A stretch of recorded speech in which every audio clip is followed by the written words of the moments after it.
వస్తు అన్నటువంటి పుస్తక ఆవిష్కరణ సమావేశం ఉంటుంది. అదేవిధంగా జాతీయ ప్రతిభ లెజెండరీ అవార్డుల మహోత్సవము కవి సమ్మేళనం ఇంతవరకు చూశారు. మరి ఈ కార్యక్రమాన్ని చాలా అపూర్వమైనదిగా నేను భావిస్తున్నాను. ఎందుకంటే చాలా ప్రముఖమైనటువంటి వ్యక్తులు వేదిక మీద ఉన్నారు, ప్రముఖమైన వ్యక్తులు వేదిక కింద కూడా ఉన్నారు.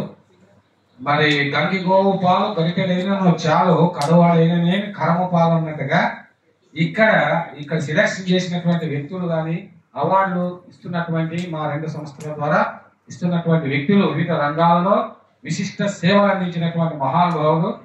మరి వారందరూ వివిధ ప్రాంతాల నుంచి వచ్చారు. వారికి నేను స్వాగత సుమాంజలను అర్పిస్తూ మరి కార్యక్రమం ప్రారంభంలో ముఖ్యంగా భారతీయ సాహిత్య అనువాద ఫౌండేషన్ ఏం చేసిందన్నటువంటి విషయాన్ని మా డైరెక్టర్ గారు శిల్పిక గారు ఒక 2 నిమిషాలు తెలియజేయవలసిందిగా నివేదిక అందించాల్సింది.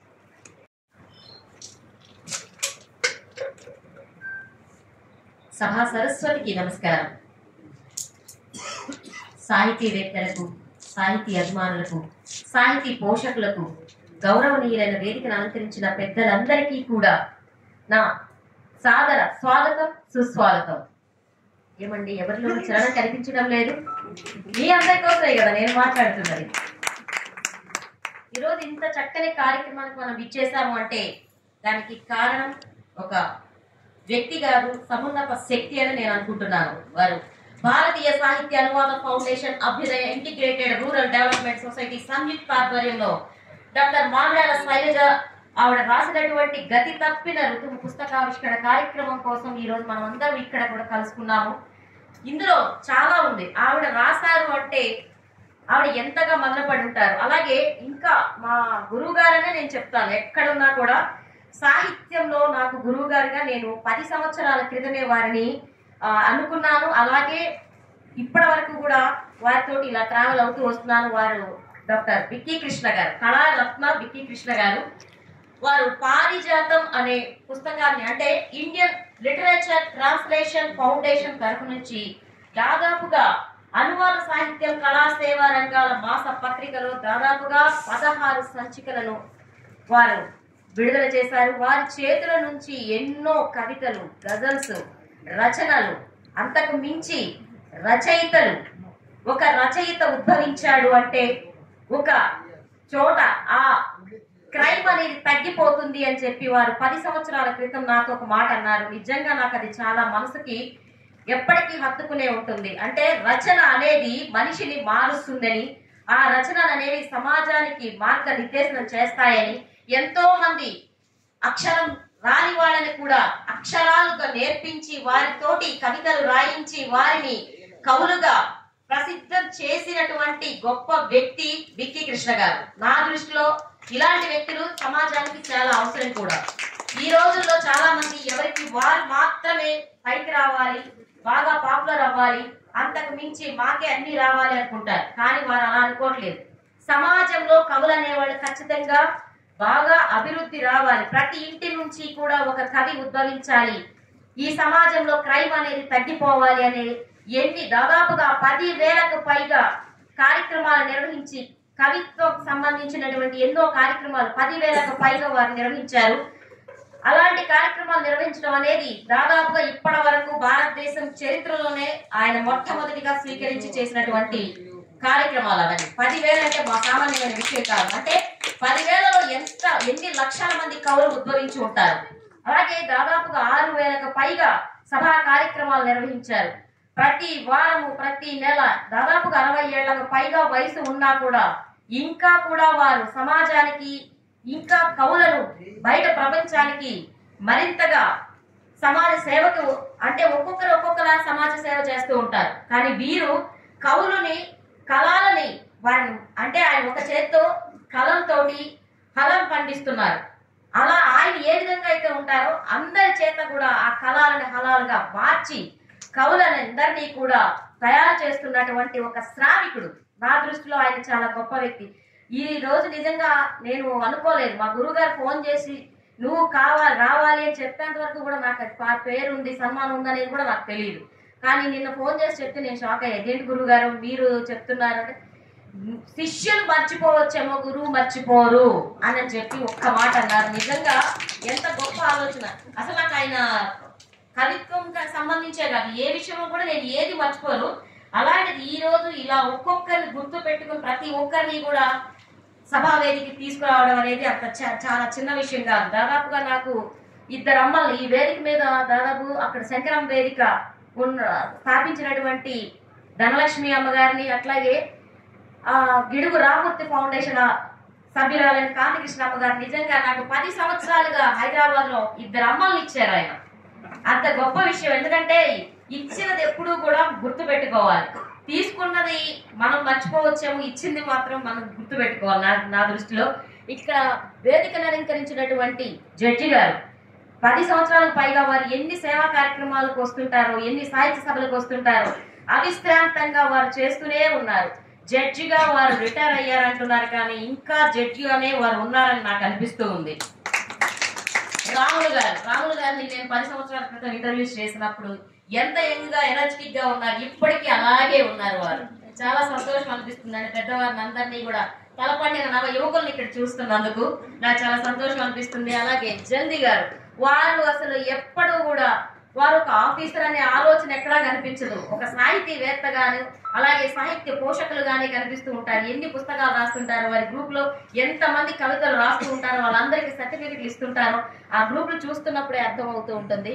చాలా ధన్యవాదాలండి. ఇలాంటి వారంతా ఇక్కడ పుస్తకం రాసినటువంటి గతి తప్పిన ఋతువుకు సంబంధించిన పుస్తకావిష్కరణ ఈ రోజు కార్యక్రమానికి ముఖ్యమైనటువంటి వ్యక్తి ఆవిడని మనం నిజంగా గుర్తు చేసుకోవాల్సిన అవసరం ఉంది. ఏ ఆలోచనలతో రాశారో, ఎలాంటి ఇది చేశారో నిజంగా సామాన్యమైన విషయం కాదు.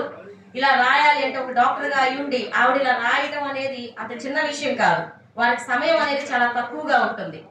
రోగులను పరీక్షించడమే కాదు, ఇలా సమాజానికి కొన్ని పుస్తకాల రూపంలో అందించాలి అనేది వారి మంచి ఆలోచనకి నిజంగా ధన్యవాదాలమ్మా. చాలా అక్కడ కూర్చున్న వారు కవులు, ఇంకా ఇక్కడ నా వెనక ఉండిపోయారు పెద్దవారు ఎవరో, ఆ అమ్మను కూడా నిజంగా గుర్తు చేసుకోవాలి. ధన్యవాదాలమ్మా. అక్కడ ఇంకొక అమ్మ ఉన్నారు, అంతమంది అమ్మలు ఉన్నారు. సుభాష్ గారు నిజంగా వీరు ఎంత గొప్పవారు అనేది నేను చెప్పే స్థాయి ఉందా లేదో కూడా నాకే తెలీదు. ఒక్కొక్కరు ఒక్కొక్క ఆణి ముత్యాలను తీసుకుని వచ్చి బిక్కి కృష్ణ గారు అనే ఆణి ముత్యం వారు అందరినీ కూడా వారిలాగా తయారు చేస్తూ వస్తున్నారు. ఈ రోజు గీతా జయంతి.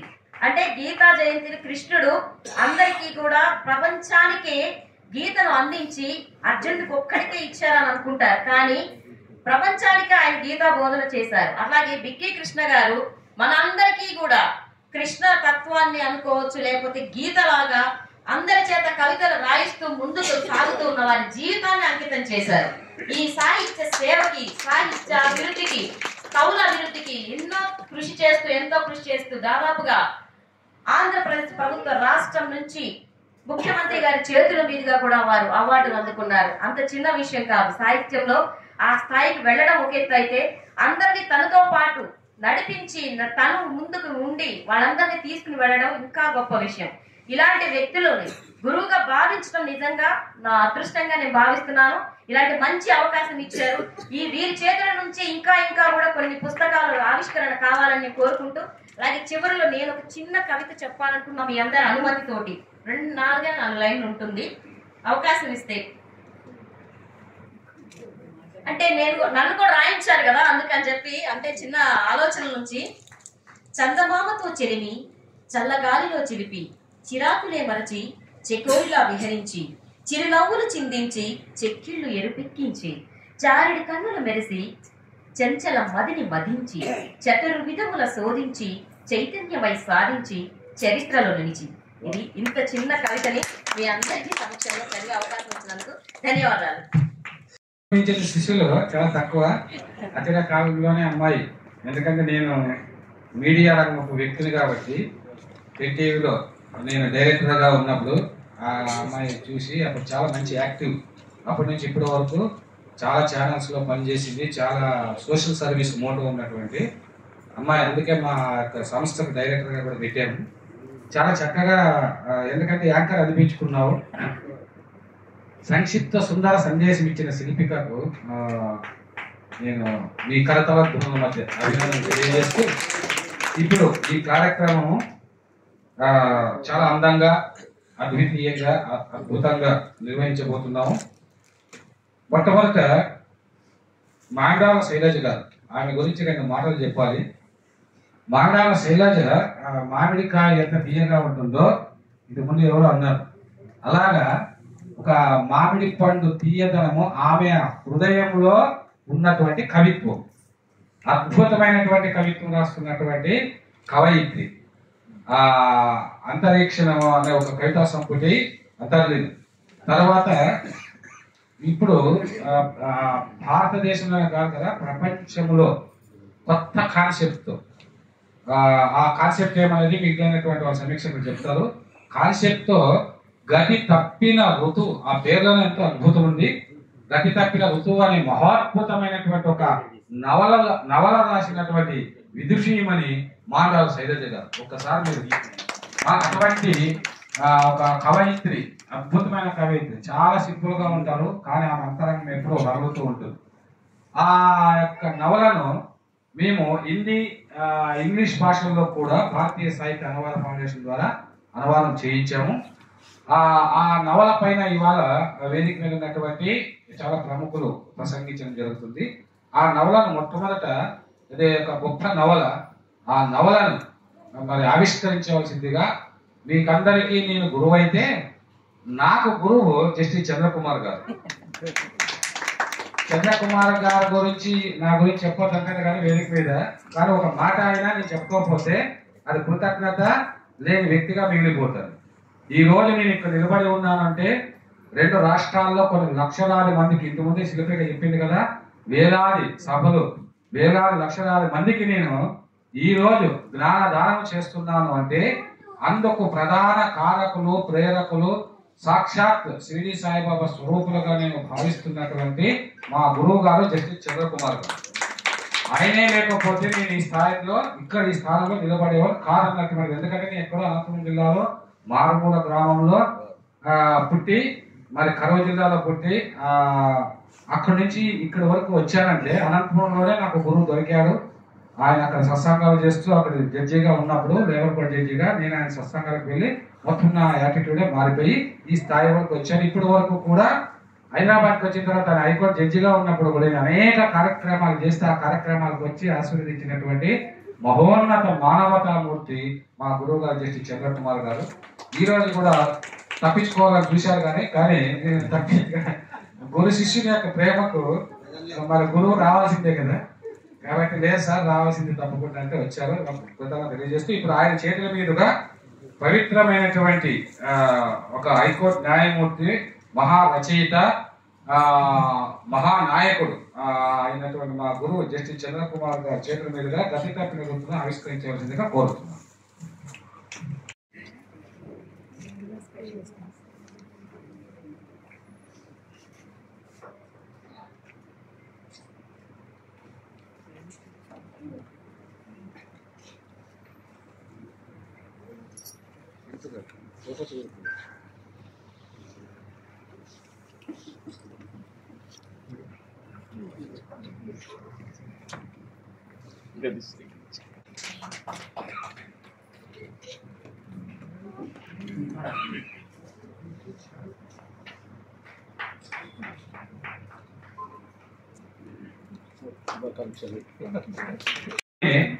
ఎన్ని పుస్తకాలు రాశారు, ఎన్ని అవార్డులు పొందారు, ఆమె జీవితం ఏమిటి, స్ఫూర్తిదాయకంగా ఉండాలని చెప్పి ఈరోజు మా యొక్క పారిజాతం స్పెషల్, పారిజాతం అన్నటువంటిది అనువాద పత్రిక, చాలా శాస్త్రోపేతంగా గత 15 నెలలుగా నేను నడుపుతున్నాను. ఆ యొక్క మ్యాగజైన్ రిలీజ్ చేయవలసిందిగా మరి బహుగ్రంథ రచయిత, తత్వవేత్త, బీసీ కమిషన్ పూర్వపు మరి కమిషనర్, చైర్మన్ గా ఉన్నటువంటి బిఎస్ రావు గారిని కోరుతున్నాను.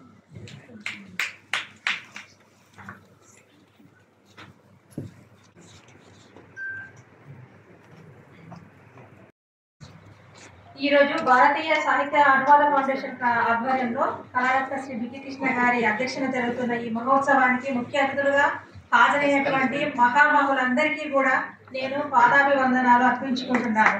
ఇంతటి మహామహుల సమక్షంలో నా నవల గతి తప్పిన ఋతువు సమీక్ష సమావేశానికి నోచుకోవడం నా అదృష్టంగా భావిస్తున్నాను. మీరందరూ నా పుస్తకం గురించి మాట్లాడిన మాటలు నాకెంతో ఆనందాన్ని కలిగజేశాయి, నా కళ్ళను చెమర్చింపజేశాయి. చాలా చాలా ధన్యవాదములు సార్. నా నవల మీలో ఈ స్పందనను కలిగించినందుకు చాలా చాలా ధన్యవాదములు. మరియు ఈ పుస్తక సమీక్షకులు డాక్టర్ ఉషారాణి కోవెంటి గారికి మరియు రాధాకృష్ణ గారికి ఆత్మీయ ధన్యవాదాలు తెలియజేస్తున్నాను. ఈ గతి తప్పిన ఋతువు నవల టర్నర్ సిండ్రోమ్ అనే జన్యు సమస్యతో జన్మించిన యువతి చుట్టూ పరిభ్రమిస్తూ ఉంటుంది. ఈ నవలలోని మొదటి భాగం నుంచి చివరి వరకు నేను చేసిన ప్రయాణం ఎన్నో ఒడిదుడుకులతో ఎంతో ప్రయాసతో చేయడం జరిగింది. ఇందులోని ప్రతి సన్నివేశాన్ని సంఘటనను ఓన్ చేసుకొని అందులోకి పరకాయ ప్రవేశం చేసి మరి దీన్ని రాయడం జరిగింది. నేను అందులోని ప్రతి పాత్రను దాంట్లోకి దూరి ఆ సన్నివేశాన్ని రాయడానికి చాలా కష్టపడడం జరిగింది. చాలా రోజులు శ్రమించాను. ఈ నవల ఈ రూపంలోకి సంతరించుకొని మీ ముందుకు రావడం కోసం చాలా శ్రమించడం జరిగింది. దానికి తగ్గట్లే మీ యొక్క సమీక్షలు, మీ యొక్క అభినందనలు నన్ను చాలా చాలా సంతోషానికి గురి చేశాయి.